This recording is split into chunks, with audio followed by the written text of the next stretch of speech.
Hollywood in 1978 was burning money like gasoline. How did studios spend millions on films that audiences rejected almost instantly?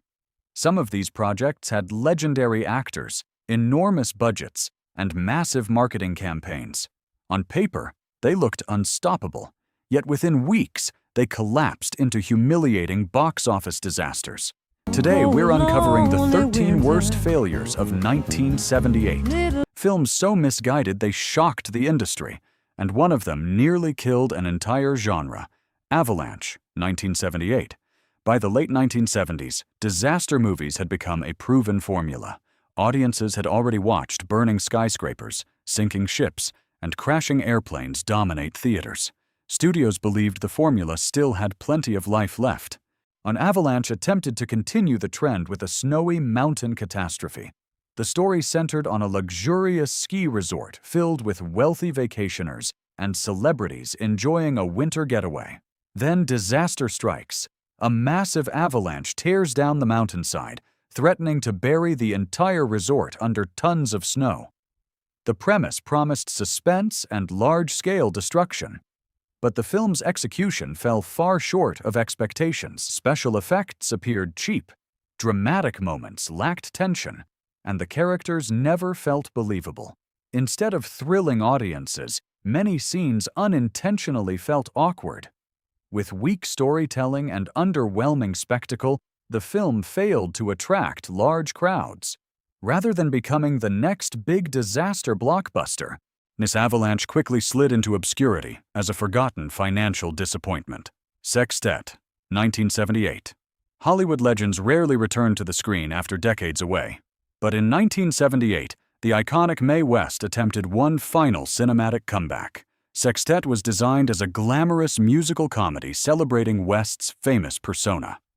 At 85 years old, the star returned to play a glamorous actress constantly surrounded by admirers, political intrigue, and international chaos. The film included elaborate musical numbers, lavish costumes, and cameo appearances from several celebrities. Producers hoped audiences would embrace the nostalgic charm of a classic Hollywood icon returning to the spotlight. Instead, critics and viewers reacted with confusion. The dialogue often sounded awkward. The pacing felt uneven, and the humor seemed strangely outdated for modern audiences. What was meant to be a triumphant farewell quickly turned into an uncomfortable viewing experience. Rather than reviving Mae West's legendary reputation, Sextette became known as one of the strangest and most unfortunate box office failures of the decade. The Big Fix, 1978. During the 1970s, political thrillers were everywhere. After scandals like Watergate, audiences had developed a fascination with stories about corruption, conspiracies, and hidden power. The Big Fix attempted to capture that mood. The film starred Richard Dreyfuss as a former radical activist who becomes a private investigator and is suddenly pulled into a complicated political scandal. The story mixed detective fiction with political intrigue, promising a smart and suspenseful mystery set against a tense national backdrop. Studios believed the film's timely themes and strong lead actor would attract serious moviegoers. But when the film arrived in theaters, the reaction was far more muted. Many viewers expected a fast-moving thriller, yet the story unfolded slowly and relied heavily on dialogue rather than action. Despite Dreyfuss's engaging performance, the film struggled to maintain excitement.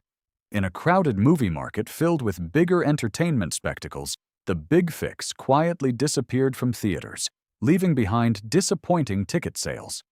Moment by Moment, 1978. Few stars were hotter in 1978 than John Travolta. After the success of Saturday Night Fever, studios believed his next film would attract massive audiences.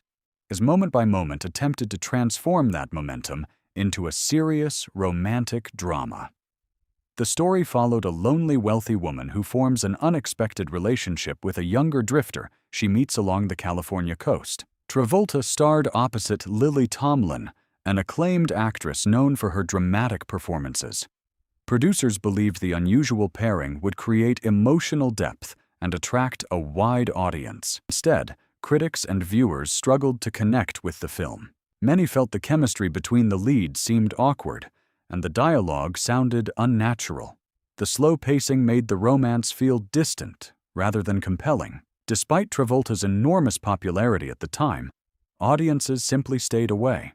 But what was expected to be a prestige drama quickly turned into one of the year's most surprising commercial disappointments. The Cheap Detective, 1978. Comedy parodies had proven extremely successful during the 1970s. Films like Blazing Saddles showed that audiences loved clever spoofs of classic Hollywood genres. The Cheap Detective attempted to apply that formula to film noir. Starring Peter Falk, the story followed a sarcastic private investigator tangled in a complicated mystery involving stolen diamonds and suspicious strangers. The film filled its scenes with references to famous detective movies such as The Maltese Falcon and Casablanca. Producers believed movie fans would enjoy seeing classic noir traditions humorously exaggerated. However, the strategy came with a problem. Much of the comedy depended on viewers recognizing older films from decades earlier. Younger audiences often missed the references entirely, while others found the pacing uneven. Although Falk delivered an entertaining performance, the film never generated strong momentum in theaters. Despite its clever concept and recognizable cast, The Cheap Detective underperformed financially, becoming another overlooked disappointment of 1978. Magic, 1978. Psychological horror was beginning to evolve into darker territory by the late 1970s. Studios hoped audiences were ready for something more unsettling than traditional monster movies. Magic followed the story of a talented ventriloquist whose career depends on a mischievous puppet named Fats. As pressure builds and relationships collapse, watch the performer begins losing control of his sanity. Anthony Hopkins delivered an intense performance, portraying a man slowly consumed by paranoia and isolation. The film's eerie atmosphere and disturbing puppet created genuine tension. But the movie's biggest strength also became its biggest challenge. Rather than delivering fast-paced horror, the story focused heavily on psychological drama and character study. Many viewers expecting traditional scares found the film unusually slow. Despite strong acting and a chilling premise, the film struggled to reach mainstream audiences. Instead of becoming a major horror hit, Magic ended its theatrical run as a modest but disappointing box office performer. Coma, 1978. Hospitals are meant to save lives. Coma imagined what would happen if something far darker was happening behind the operating room doors. Directed by Michael Crichton, the film followed a young doctor who begins noticing a disturbing pattern. Healthy patients undergoing routine surgeries suddenly fall into unexplained comas. As she investigates deeper, she discovers a terrifying conspiracy hidden inside the medical system. The premise was chilling and unique. Critics praised the film's suspenseful storytelling and eerie hospital atmosphere. Studios hoped the mystery would attract a wide audience looking for intelligent thrillers. But the film's slow investigative pace proved challenging for some viewers. Rather than delivering constant action, the story focused on gradual discoveries and mounting paranoia. While critics respected the film's ambition, as mainstream audiences remained hesitant. Despite its gripping concept, Coma struggled to generate major box office momentum, ending its theatrical run as a modest but disappointing performer. Force 10 from Navarone, 1978. Hollywood loves reviving successful franchises. 17 years earlier, The Guns of Navarone had been a massive war film hit. Studios believed a sequel could recreate that same excitement. Force 10 from Navarone followed a dangerous Allied mission deep inside occupied Yugoslavia during World War II. The cast included Robert Shaw, Edward Fox, and a young Harrison Ford. The film featured explosive sabotage missions, dramatic mountain battles, and elaborate action sequences. On paper, it had everything audiences once loved about classic war adventures. But by 1978, cinematic tastes had changed. Viewers were beginning to prefer more realistic war stories rather than traditional heroic missions. Despite its large budget and impressive cast, the film struggled to stand out. Instead of reigniting a legendary franchise, Force 10 from Navarone faded quickly at the box office, proving that nostalgia alone could not guarantee success. The Boys from Brazil, 1978. Few thrillers of 1978 explored a concept as disturbing as The Boys from Brazil. The story followed a Nazi hunter investigating rumors that escaped war criminals were secretly attempting to clone Adolf Hitler through genetic experiments. Gregory Peck and Laurence Olivier delivered powerful performances, turning the film into a tense battle between a determined investigator and a hidden conspiracy. But the premise combined science fiction, historical paranoia, and political intrigue. Studios believed the shocking idea would capture public attention. Instead, the film's unusual storyline proved difficult to market. Some audiences found the premise too strange, while others expected a traditional action thriller rather than a slow-burning conspiracy mystery. Although critics appreciated its bold storytelling, the film struggled to attract mainstream viewers. With its expensive production costs and limited commercial appeal, The Boys from Brazil ultimately became another financial disappointment during the crowded movie year of 1978. Sgt. Pepper's Lonely Hearts Club Band, 1978.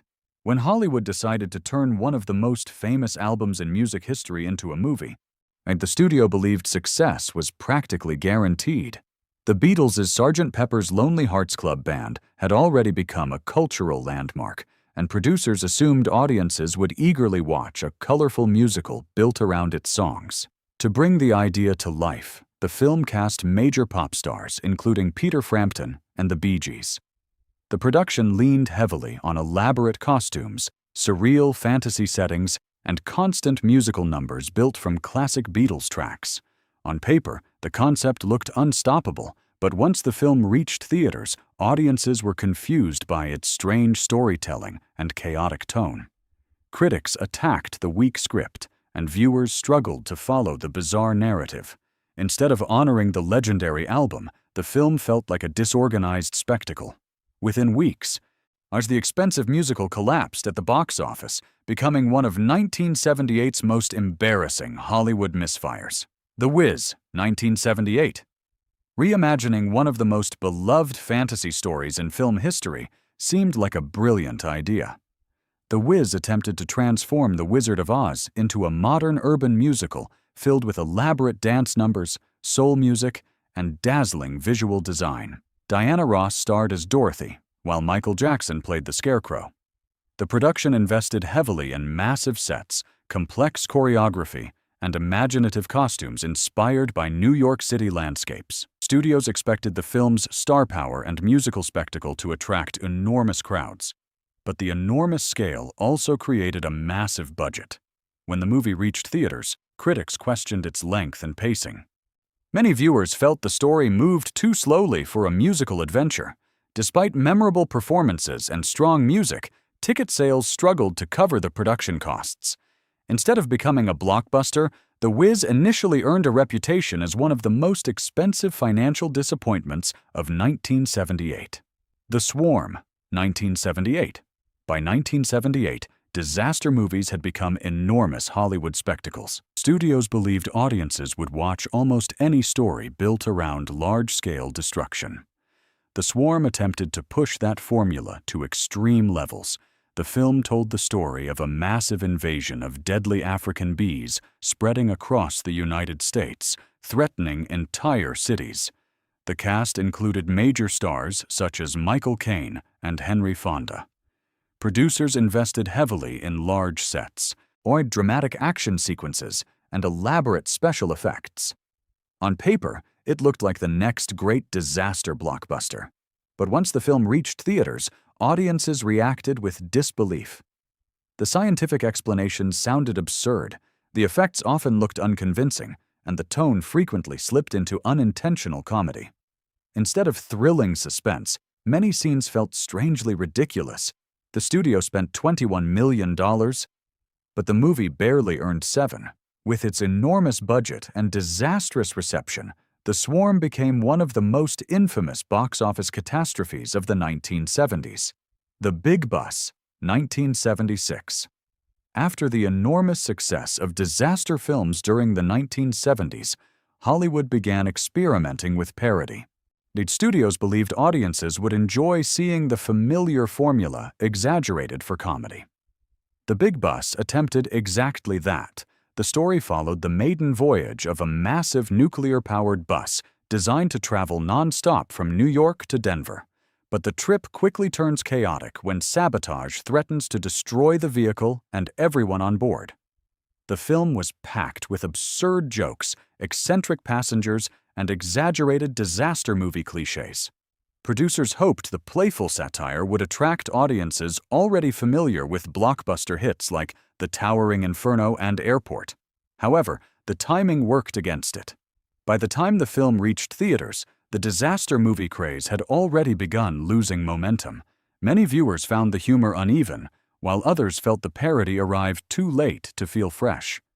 Instead of becoming a comedy hit, The Big Bus quietly stalled at the box office, leaving studios uncertain whether audiences still wanted disaster spoofs at all. Hollywood loves to celebrate its biggest hits, but the failures often reveal far more about how the industry really works. These 13 films were built with massive budgets, famous actors, and enormous expectations, yet they collapsed almost immediately once audiences saw them. Some damaged careers, some embarrassed entire studios, and one disaster nearly killed a whole genre. But the truth is, Hollywood never stopped taking risks, because sometimes the next catastrophe is only one movie away.